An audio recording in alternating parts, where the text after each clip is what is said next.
Olá pessoal, vim falar aqui para vocês sobre um assunto bem polêmico. Acho que eu sempre começo os vídeos falando sobre isso, né? Porque realmente dentro da nutrição a gente tem muitos assuntos polêmicos, muitas dúvidas, porque tem muita informação de todos os lados.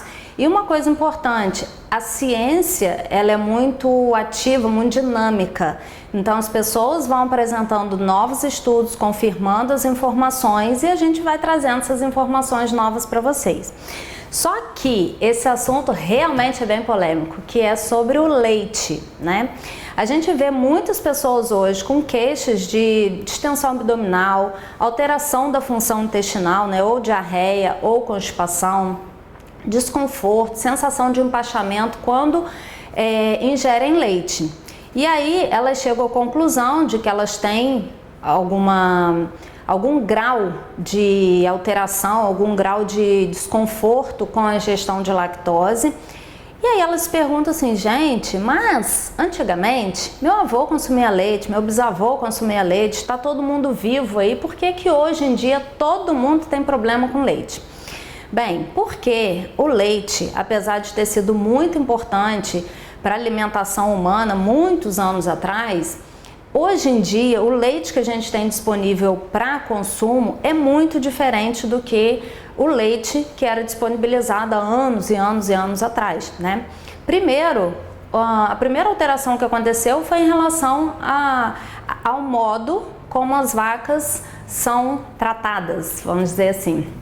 Então, antigamente as vacas pastavam livremente no campo, elas se alimentavam de capim e hoje em dia elas se alimentam de ração. Essa ração tem uma quantidade grande de proteína, muitas vezes tem um estímulo hormonal para as vacas produzirem mais leite e isso causa uma infecção nelas com mais frequência, né, por conta da manipulação excessiva ali nas tetas e elas também precisam tomar muito antibiótico. Esse uso de hormônio para estimular a produção do leite ele leva a uma situação que é o aumento da produção de uma substância que vai para o leite, né, que a gente consome, chamado IGF-1. Esse IGF-1, ele tem duas características que não são legais para a gente. Uma, tem muitos estudos relacionando esse IGF-1 a processos cancerígenos, principalmente câncer hormônio dependente, né, para o homem a próstata, para a mulher mama, útero e ovário. Também alguns estudos mostram a relação de câncer no intestino em relação a essa substância, o IGF-1, e também o aumento da produção de insulina. A insulina é um hormônio lipogênico, aumenta a quantidade de gordura no nosso corpo, desequilibra outros hormônios e vira uma bagunça enorme. Além disso, o que acontece? O leite hoje ele é submetido a um processo UHT, que é um processo de temperatura muito elevada num tempo curto, só que esse processo ele desnatura as enzimas, principalmente a lactase, ou seja, por isso hoje em dia as pessoas têm tanto desconforto com a lactose. Só que ela não desnatura, esse processo, ele não desnatura só a lactase, ele desnatura outras enzimas também. Só que a lactose é o que a gente percebe, né? Só que a falta das outras enzimas também vão acontecer a partir do consumo do leite que a gente tem disponível hoje, tá? Então, a lactose é o carboidrato do leite e a gente hoje tem mais dificuldade para assimilar esse carboidrato porque o processo pelo qual o leite passa desnatura essa enzima. Tanto que a gente vê aí no comércio, né, os produtos sem lactose, na verdade, eles não são sem lactose, eles são com acréscimo de lactase. Só que essa lactase, que não é a natural do leite, ela não age no nosso corpo da mesma forma, né? Um outro problema também é a proteína do leite. Esse processo UHT, ela transforma a proteína natural do leite numa proteína difícil para o nosso corpo assimilar. E essa proteína do leite que é mal assimilada, que vai passar pelo nosso corpo e vai chegar lá no intestino de uma forma que o nosso corpo não reconhece, de uma forma natural, ela está muito relacionada à alergia alimentar e alergia alimentar tardia. Não é aquela alergia que se manifesta de forma intensa e poucas horas depois que a gente consumiu. Muitas horas depois, ela pode acontecer até 72 horas depois do consumo de uma forma branda. E quais são as manifestações dessa alergia? Todas as ites, rinite, sinusite, já ia falar da celulite, que também acontece, mas foi a primeira coisa que veio na minha cabeça.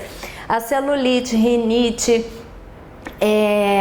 todas as inflamações, né, inflamações nas articulações. Então, várias inflamações no nosso corpo, elas podem estar relacionadas à proteína do leite, que não é bem assimilada com esse leite que é distribuído hoje em dia. Então, infelizmente, na atualidade, agora, nesse ano de 2020, a gente pode afirmar que o leite que é distribuído para consumo, que passa pelo processo UHT, não é um alimento saudável para o nosso corpo. Os leites também que são retirados a gordura, eles são piores ainda, porque a gordura do leite natural é uma gordura boa. Ele ajuda a assimilar a vitamina A, D e E que estão presentes no leite. Então, se você tira a gordura do leite, até as vitaminas boas do leite a gente acaba perdendo. Então, leite sem gordura não é legal. Leite sem lactose, na verdade, está com uma enzima artificial acrescentada ali, também não é legal. E independente de ter gordura e de ter lactose ou não, ele tem a proteína do leite, que também não é legal pra gente. Tem o IGF-1, que não é legal, ou seja, gente, eu adoro leite. Os pacientes às vezes falam assim, mas eu gosto tanto de um leite. Eu também gosto de leite, mas infelizmente hoje ele não é um alimento próprio para o nosso consumo, a não ser que você tenha acesso a um leite orgânico, né? Pega essa dica aí. O leite comercializado atualmente não é legal, mas se você tiver a possibilidade de consumir um leite da sua fazenda ou da fazenda de alguém que você conhece, de uma vaca que pasta naturalmente, que consome capim, que é manipulada de forma adequada, esse leite é extremamente saudável. Você vai ferver para tirar os micro-organismos e vai consumir naturalmente. Ele vai ter gordura boa, carboidrato bom, vitaminas e minerais e vai ser excelente para o seu corpo, tá? Algumas pessoas também perguntam em relação ao cálcio. O leite realmente é um alimento com muito cálcio, porém é um leite com pouco magnésio. E o magnésio, ele tem a função de manter o cálcio dentro do osso. Então não adianta você consumir muito leite e os derivados do leite, porque você realmente vai fazer uma grande ingestão de cálcio, mas não um cálcio que vai ficar próprio para estar abrigado dentro do osso. Esse cálcio vai ficar circulando no seu organismo e pode ser acumulado em lugares que não era para se acumular, fazendo o processo de calcificação, que pode ser calcificação na mama, calcificação nos rins, nas articulações. Então não se preocupe em tirar o leite e ter uma baixa ingestão de cálcio pensando em um prejuízo ósseo. Isso não vai acontecer, tá?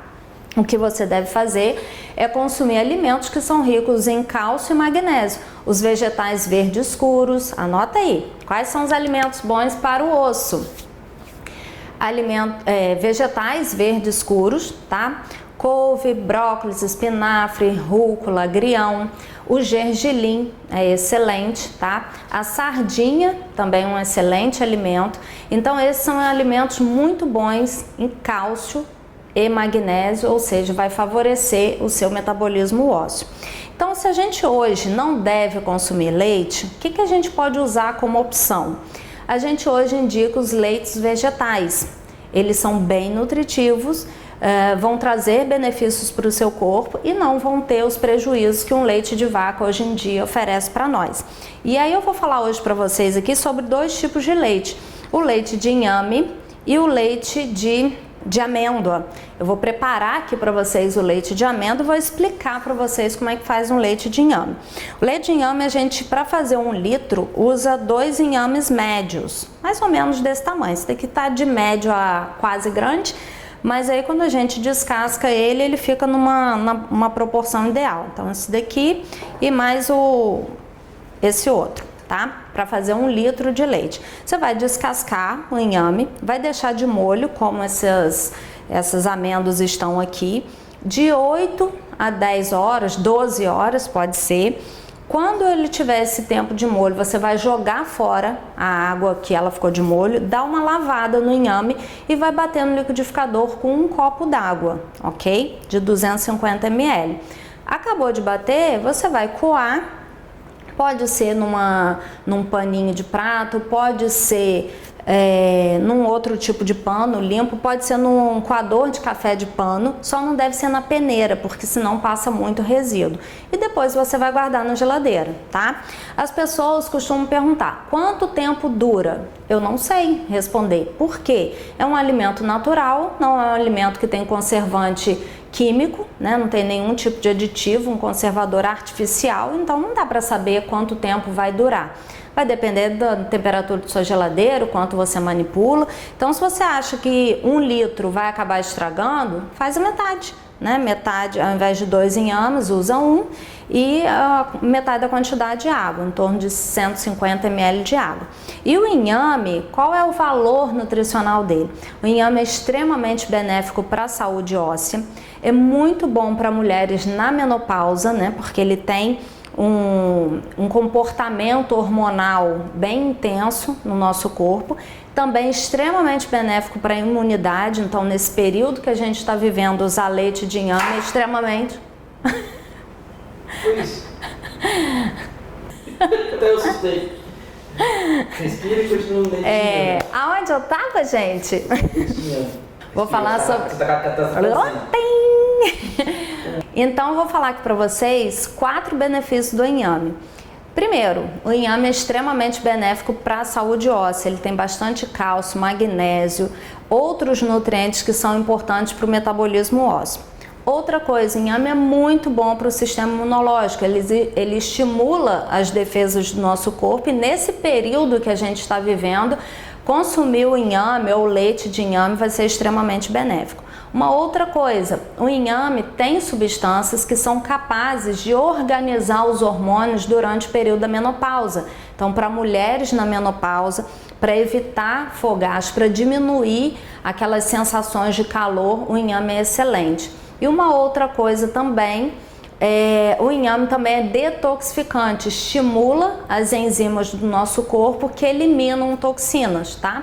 Então, o inhame é bom para a imunidade, bom para os ossos, bom para limpar o nosso corpo e muito bom para mulheres em menopausa. Então, fazer o leite de inhame é uma excelente opção para substituir o leite de vaca, beleza? Então, agora a gente vai fazer aqui o leite de amêndoa, só para vocês terem uma ideia de como é que faz, tá bom? Gente, então a gente coloca 750 ml de água, como já está aqui no liquidificador, e 1 xícara de amêndoa ou de qualquer outra oleaginosa que vocês quiserem. Vocês podem fazer de castanha, de avelã, tá? De amendoim, qualquer uma. Agora a gente vai bater, coar e tá pronto.